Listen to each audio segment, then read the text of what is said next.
Баршаңызға қайырлы күн достар, менің есімім Ақнұр, менің каналыма қош келдіңіздер.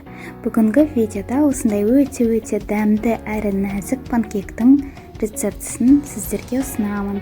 Ең алдымен жұмыртқамызға қантымызды салып, жақсылап араластырып аламыз. Жылы сүтімізді құямыз.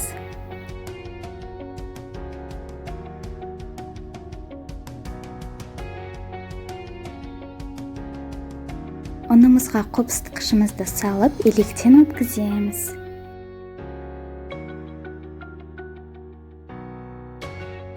Ерітілген сары майымызды құямыз.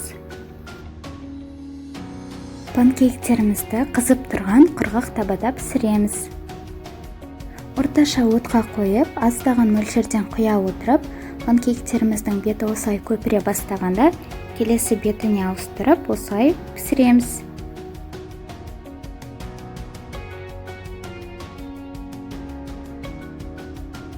Панкектеріміз өте нәзік әрі дәмді болып шығады.